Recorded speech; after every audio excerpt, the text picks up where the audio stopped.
कहते हैं कि अगर पत्नी कम उम्र हो तो उसकी सोच को बदलना और उसके व्यक्तित्व को अपनी पसंद के मुताबिक ढालना मर्द के लिए आसान होता है।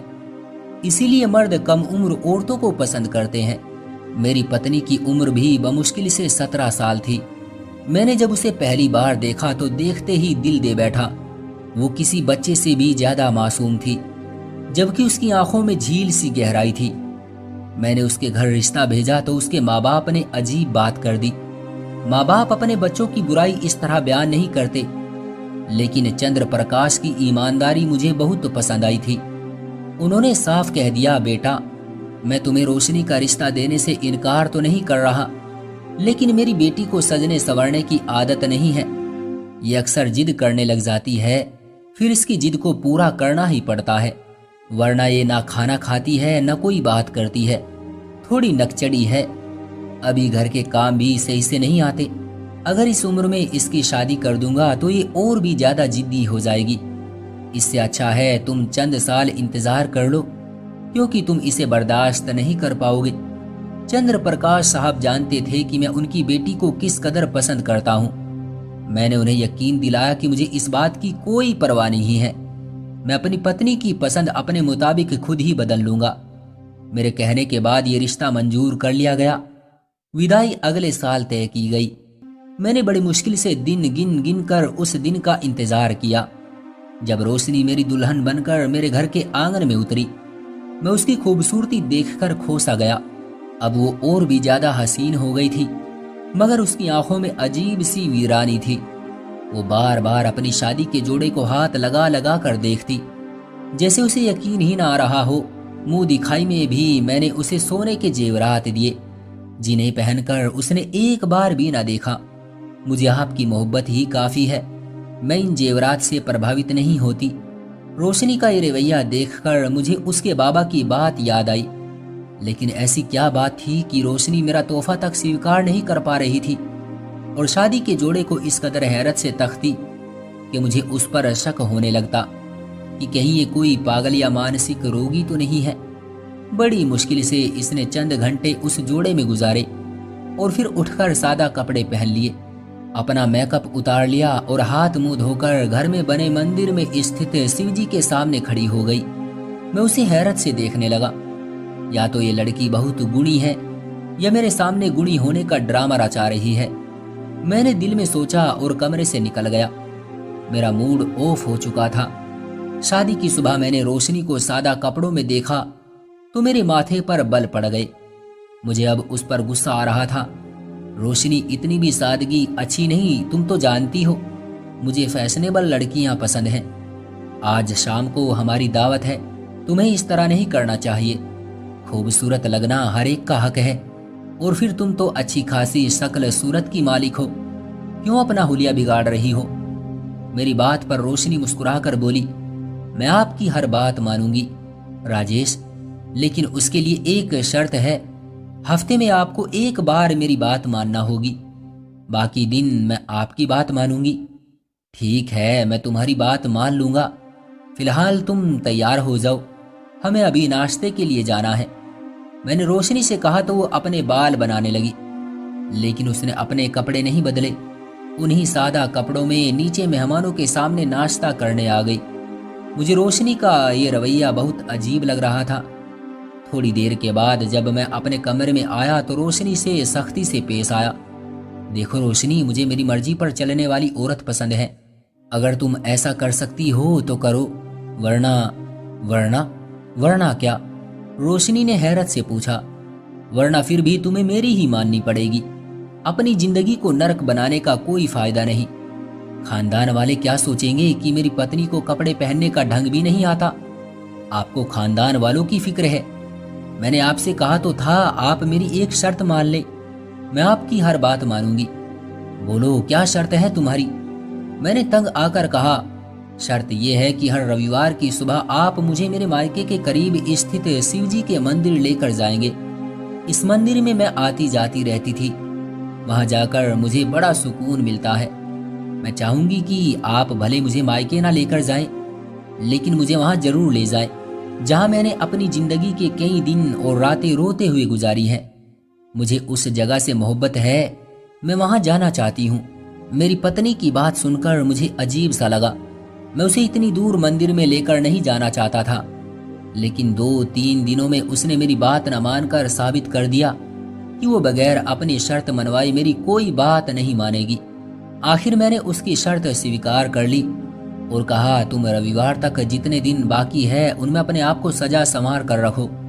मेहमानों से इज्जत से पेश आओ। मैं तुम्हारे लिए जो हो सका करूंगा। तुम्हें मंदिर में लेकर जाऊंगा, जहां कहोगी तुम्हारे साथ चलूंगा।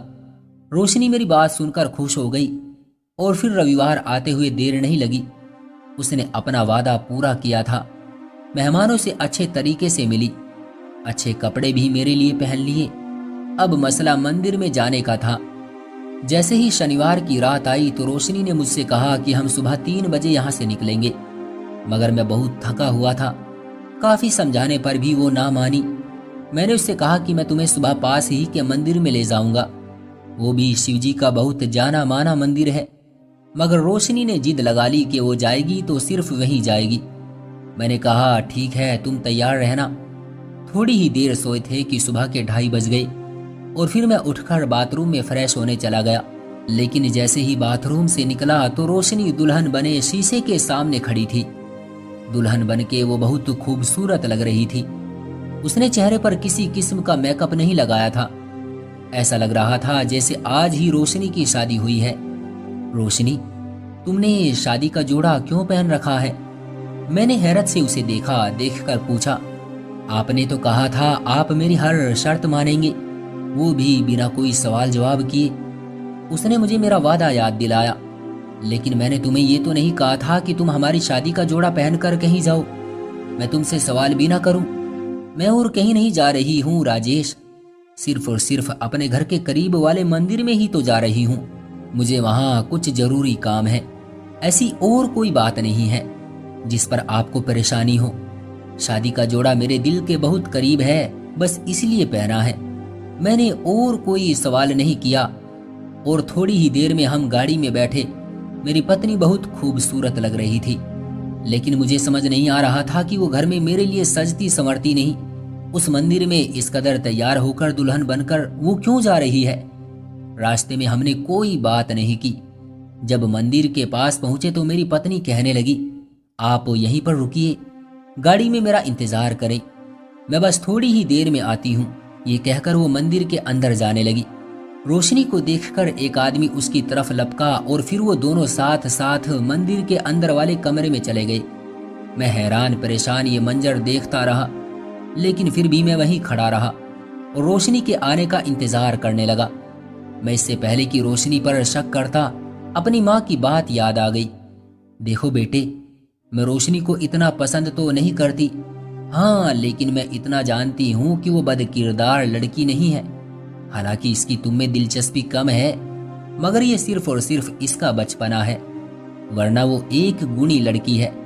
मैं माँ की बातों से संतुष्ट हो गया था। मेरी पत्नी तकरीबन 2-3 घंटे मंदिर के अंदर ही मौजूद रही। आज मंदिर में रोजाना से भी ज्यादा भीड़ थी, इसलिए मैं अंदर नहीं जा सका।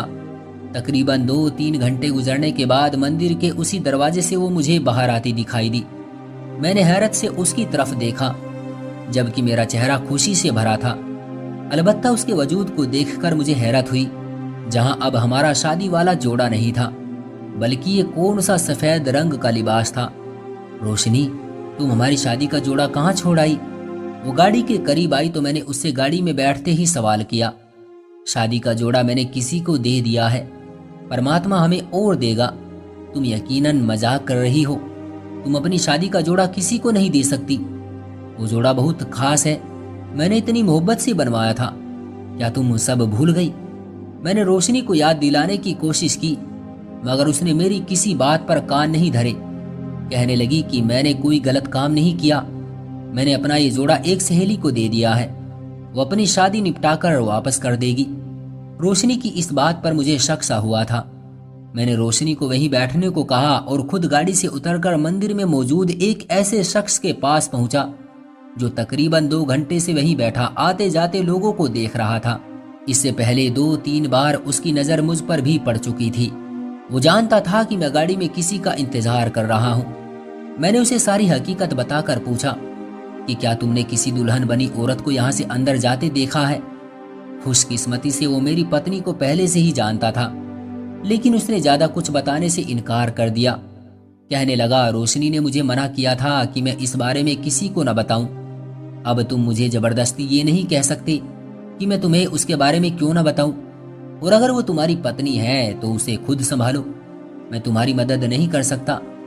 बूढ़े का टका सा जवाब सुनकर मैं वापस गाड़ी में आकर बैठ गया। यहाँ तो सब लोग रोशनी को जानते थे, लेकिन किस वजह से ये मैं नहीं जानता था। बहरहाल मंदिर से आने के बाद रोशनी बहुत खुश थी। वो घर आई तो कहने लगी, आज आपने मेरी ख्वाहिश पूरी कर दी। मुझे इतने दिनों के बाद वो सुकून मिला जो मैं सोच भी नहीं सकती थी। बस आपसे एक दफा अनुरोध और करूंगी, उसके बाद भले ही आप मुझे अपनी नौकरानी बनाकर रखें। मैं आपसे कुछ न मांगूंगी, ना ही किसी बात पर कोई ऐतराज करूंगी। एकदम उसका व्यवहार बदल गया था, जो मुझे पहले जैसे किसी शक में डाल रहा था। अच्छा बोलो, क्या बात है? मैंने नरमी से पूछा तो रोशनी की फरमाइश सुनकर मेरे कानों से धुआं निकलने लगा। उसने शादी का जोड़ा लेने की फरमाइश की थी। मुझे तो अब ये पूरी दाल ही काली लग रही थी। दाल में काला तो बहुत छोटी बात है। बहरहाल अपनी कम उम्र पत्नी को संभालना कोई बड़ी बात नहीं थी। मैंने सोच लिया था कि मैं अपनी पत्नी का पीछा करूंगा। पूरी छानबीन के बाद ही उस पर कोई शक की बात होगी। मुझे बिना कुछ जाने कोई बात नहीं करनी चाहिए। अगले दिन मैंने पत्नी को वो जोड़ा दिलवा दिया जिसकी उसने जिद की थी। दुल्हन बनकर वो बहुत खूबसूरत लग रही थी, लेकिन अब की बार उसने वो जोड़ा पहना नहीं था, बल्कि उसे उतार कर एक अच्छे से बैग में रख दिया और मुझसे कहने लगी, हम चलें, काफी देर हो गई है। मैं रोशनी को लेकर मंदिर पर तो चला गया, लेकिन इस बार मैंने ठान ली थी कि उस व्यक्ति को ढूंढ कर निकाल लूंगा जिससे रोशनी मिलने, बातें करने या फिर ये जोड़ा दिखाने आती है, क्योंकि कोई तो था जो उसकी जिंदगी में था। वरना रोशनी अपने पति को नजरअंदाज करके शादी का जोड़ा पहनकर मंदिर में क्यों आती? आज भी रोशनी ने एक बैग में शादी का जोड़ा डालकर रखा हुआ था जो वो अपने साथ लेकर आई थी। इसका मतलब अंदर जाकर इसने ये जोड़ा पहनना है। मैंने दिल में सोचा। जब रोशनी गाड़ी से उतरकर मंदिर की तरफ बढ़ी तो मैं भी उसके पीछे पीछे हो लिया। आज मैं उसका राज जान कर रहूंगा, मैंने सोचा, और रोशनी के अंदर जाते ही उस दरवाजे के करीब जाकर खड़ा हो गया जहां से रोशनी अंदर गई थी। वहां पर दो अजीबोगरीब किस्म के आदमी खड़े थे। मंदिर का ये हिस्सा बिल्कुल वीरान था। यहाँ पर लोग भी नहीं थे और जगह भी अच्छी नहीं थी। मैं उस दरवाजे से अंदर जाने लगा कि एक आदमी ने आगे बढ़कर मुझे रोक लिया। आप अंदर नहीं जा सकते, यहाँ सिर्फ इजाजत लेकर ही अंदर जाया जा सकता है, उस आदमी ने कहा। तो मैं उस पर चिल्ला उठा, तुम कौन होते हो मुझे रोकने वाले? मेरी पत्नी अंदर गई है, मैं उसे लेने के लिए यहाँ आया हूँ, तुम मुझे रोक नहीं सकते। उसने कहा कि यहाँ पर कोई शादीशुदा औरत नहीं आती, जो आती है वो सब कुंवारी लड़कियां होती हैं, और अगर आपको फिर भी यकीन नहीं है तो बाहर ही इंतजार करें, जब वो आएगी तो मिल लेना। ये क्या बकवास कर रहे हो? मैंने उस आदमी का गिरेबान पकड़ लिया। तुम जानते भी हो तुम किससे बात कर रहे हो? मैं इस शहर का एक मशहूर बिजनेसमैन हूँ। मेरी पत्नी अंदर गई है, अब तुम यहाँ से हटोगे या तुम्हारा भेजा उड़ा दूं? मैंने उससे धमकी देने वाले अंदाज में कहा। तो दो तीन लोग और भी आ गए। आप ये क्या कर रहे हो? आप तो अच्छे भले आदमी लगते हैं। एक आदमी ने आगे बढ़कर मुझे हटाने की कोशिश की। मैंने उसे बताया कि मेरी पत्नी अंदर गई है। कहने लगा, यहाँ सब यही कहते हैं, लेकिन हम बगैर इजाजत आपको अंदर नहीं जाने देंगे, और अगर अभी भी आपको समझ नहीं आई तो जो तुमसे होता हो कर लीजिए, लेकिन अंदर जाने का तो सवाल ही पैदा नहीं होता। मैं उन लोगों की बात सुनकर डर गया था। ये तादाद में ज्यादा थे, फिर उनमें कुछ बुजुर्ग भी थे। मैं किसी को कुछ नहीं कह सकता था। मैं मजबूरन गाड़ी में आकर बैठ गया। 3 घंटे बाद रोशनी बाहर निकली। उसी तरह सादे कपड़े में। मैंने देखा कि उसके चेहरे पर वही मासूमियत थी, लेकिन अब की बार मैं उस पर यकीन करने वाला नहीं था। उसके गाड़ी में बैठते ही मैं उस पर चिल्ला उठा, रोशनी ये क्या तरीका है? मैं तुम्हारे पीछे मंदिर में आया तो उन लोगों ने मुझे वहां पर कमरे में दाखिल भी नहीं होने दिया। तुम मुझे ये बताओ कि तुम वहां क्या करने जाती हो? तुम्हारा पति होने के नाते मुझे ये जानने का हक है। आप मुझ पर शक कर रहे हैं? रोशनी ने परेशानी से कहा, हाँ कर रहा हूँ। अगली बार मैं तुम्हारे साथ आऊंगा और देखूंगा कि तुम यहाँ क्या करने आती हो। अब ये मत कह देना कि तुम्हारा काम खत्म हो गया है। मैं हकीकत जाने बगैर पीछे नहीं हटूंगा। मेरी बात पर रोशनी की आंखों में आंसू आ गए। इससे पहले वो रोने धोने का नाटक शुरू करती, मैंने गाड़ी आगे बढ़ा दी। अब मेरी भी बर्दाश्त खत्म होती जा रही थी। 1-2 दिन में रोशनी ये बात भूल गई थी। मैं भी खुश था कि अब शायद रोशनी मंदिर में जाने की जिद नहीं करेगी। चलो, अगर उससे कोई गलती हो भी गई तो मैं उसे माफ कर दूंगा। लेकिन शनिवार का दिन आते ही रोशनी ने जिद शुरू कर दी। राजेश, मुझे दुल्हन का जोड़ा लेना है, आप मेरे साथ बाजार चलें। अब की बार मेरा व्यवहार नर्म था, क्योंकि रोशनी मेरे साथ जाने पर राजी थी। उसे कोई ऐतराज नहीं था कि मैं उसके साथ जाऊं। थोड़ी देर बाद बाजार पहुंचकर हमने दुल्हन का एक खूबसूरत सा जोड़ा पसंद किया और हम लोग मंदिर की तरफ चल पड़े। रोशनी वो जोड़ा लेकर बहुत खुश थी, लेकिन उसके चेहरे पर परेशानी के आसार भी थे। देखो राजेश, वहां किसी को जाने की इजाजत नहीं है। मैं आपको साथ तो लेकर जा रही हूँ, लेकिन आपसे विनती करती हूँ कि आप अपनी नजरें नीची रखिएगा। मैं वहां सबको बता दूंगी कि आप मेरे पति हैं, लेकिन आप मेरा मान जरूर कायम रखिएगा। रोशनी की बात सुनकर मैं संतुष्ट हो गया। लगता है मेरा शक गलत साबित हो जाएगा। मंदिर पहुंचकर रोशनी ने मुझे अपने साथ लिया और उसी दरवाजे से दाखिल होने लगी। उसने उन लोगों को बताया कि मैं उसका पति हूँ। उस गार्ड ने, जो पहली बार मुझसे बदतमीजी कर रहा था, मुझसे माफी मांगी और कहने लगा, मैं जानता नहीं था कि आप रोशनी जी के पति हैं, मुझे माफ कर दीजिए। रोशनी की उन लोगों में बहुत इज्जत थी। मंदिर में तकरीबन हर कोई ही उसे जानता था। हम एक कमरे में पहुंचे जहां पर कोई नहीं था। रोशनी ने ईश्वर से प्रार्थना की और फिर बाद में बोलते हुए ईश्वर का धन्यवाद किया। मैं उसे देखकर हैरान हो रहा था कि अगर प्रार्थना ही करनी थी तो घर पर ही कर लेती, यहाँ आकर ये सब करने की क्या जरूरत थी। खैर, उसी दौरान वही आदमी जिससे पिछली बार मैंने रोशनी के बारे में पूछा था, कमरे पर दस्तक देने लगा। रोशनी जी, बाहर आ जाएं। मुझे रोशनी की बात पर सख्त गुस्सा आया। उसने तो कहा था यहाँ कोई मर्द नहीं होता, लेकिन ये आदमी तो बड़े खुले अंदाज में रोशनी से बात कर रहा था। इससे पहले कि मैं कुछ कहता, रोशनी ने प्रार्थना पूरी की और उस बूढ़े से कहने लगी, आप जाएं, मैं थोड़ी देर में आती हूँ। रोशनी ने अपने साथ लाया शादी का जोड़ा खोला, उस पर लगे धागे अलग किए और फिर मुझे साथ लेकर दूसरे कमरे में आ गई। मैंने देखा यहाँ काफी सारी खूबसूरत और कम उम्र लड़कियां थी, जबकि उनमें 1-2 लड़कियां और भी मौजूद थी जिन्होंने शादी के जोड़े पहन रखे थे। मुझे देखते ही सबने अपने सरों पर दुपट्टे रख लिए। रोशनी ने उन्हें बताया कि ये मेरे पति हैं। लड़कियों ने मुझे इज्जत से नमस्कार किया और कहने लगी, आपकी वजह से हम सबके घरों में खुशियां हैं। ऊपर वाला आपकी खुशियों को सलामत रखे। मैं ये सब देखकर हैरान हो रहा था। थोड़ी ही देर में एक आदमी आया जिसने कहा कि सब लड़कियां तैयार हैं, पंडित जी शादी कराने आ रहे हैं। इतने में एक पंडित जी 3-4 लोगों के साथ कमरे में दाखिल हुए। रोशनी भी बाकी लड़कियों समेत सिमट कर बैठ गई। पंडित जी ने मंत्रों का जाप करना शुरू किया। बारी बारी सब लड़कियों के फेरे हो गए। फिर रोशनी ने उन सब लड़कियों का मुंह मीठा करवाया। वो 3 लड़के जिनकी शादी हुई थी बार बार रोशनी का धन्यवाद कर रहे थे। रोशनी ने फख्र से मुझे देखा और बोली, ये सब आपकी वजह से हुआ है। आप मुझे जानते हैं कि मैं शुरू से ही धर्म में रुझान रखती हूँ। मुझे ईश्वर की पूजा पाठ के अलावा लोगों के टूटे हुए दिलों को जोड़ने का भी बहुत शौक था। मैं जब से मंदिर में आने जाने लगी, मुझे ऐसा लगा कि हर शख्स यहाँ सुकून ढूंढने आता है। मैं यहाँ मौजूद लोगों को सुकून देना चाहती थी। मुझे यहाँ जो लड़की या लड़का रोता मिलता है, मैं उसे तसल्ली देती और कहती कि तुम्हारी जिंदगी में खुशियाँ आएंगी। वो मेरी बात पर यकीन कर लेते। मैं किसी दूसरे टूटे हुए दिलों के लड़के या लड़की की शादी का इंतजाम कर देती। यहाँ पर ज्यादातर लोग लावारिस घरानों से आते हैं, कोई उन्हें पूछने वाला नहीं होता। इसमें क्या बुराई है कि 2 लोग आपस में एक हो जाएं, तो वो कई पाप से बच जाएंगे। बस मैंने अपनी शादी का जोड़ा कुर्बान करने के बाद से इस रस्म की शुरुआत की थी। शादी का जोड़ा पहनकर इसलिए आई थी कि मैं उसे ज्यादा देर तक अपने साथ रखना चाहती थी। मैं उसे आखिरी बार पहनना चाहती थी। उसके बाद भी जो जोड़े मैंने लिए उन्हें मैंने पहनकर नहीं देखे, सिर्फ अपने साथ लेकर आती थी। इन लड़कियों को दहेज नहीं दिया जाता। ना ही उनकी शादी में कोई और खूबसूरती और सजावट की जाती है। एक शादी का जोड़ा ही इन्हें खास बनाता है।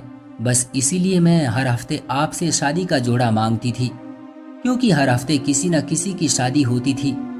रोशनी ने यह कहकर अपनी बात पूरी की तो मैंने शर्मिंदगी से नजरें झुका ली कि मैंने अपनी पत्नी पर शक किया और खामखा उसे बद किरदार समझा, क्योंकि वो तो दो लोगों को गंदे पाप करने से बचा रहे थे। तो दोस्तों, ये थी हमारी आज की कहानी। क्या लड़की ने अपने पति को पहले ना बताकर सही किया, या उसने अपने पति को ना बताकर गलत किया है, या ये उसकी कम उम्र की नादानी की वजह से हुआ है? मेरा तो मानना है कि उसे पहले ही बता देना चाहिए था। शायद कोई इस नेक काम को करने से ना रोकता। आपकी क्या राय है? कमेंट बॉक्स में हमें जरूर बताएं। वीडियो को लाइक करके चैनल को सब्सक्राइब करके घंटी को दबाकर ऑल पर सेट कर लीजिए, ताकि आने वाली इसी तरह की वीडियो आपको तुरंत मिले। मैं मिलता हूं आपसे अगली वीडियो में। तब तक के लिए धन्यवाद।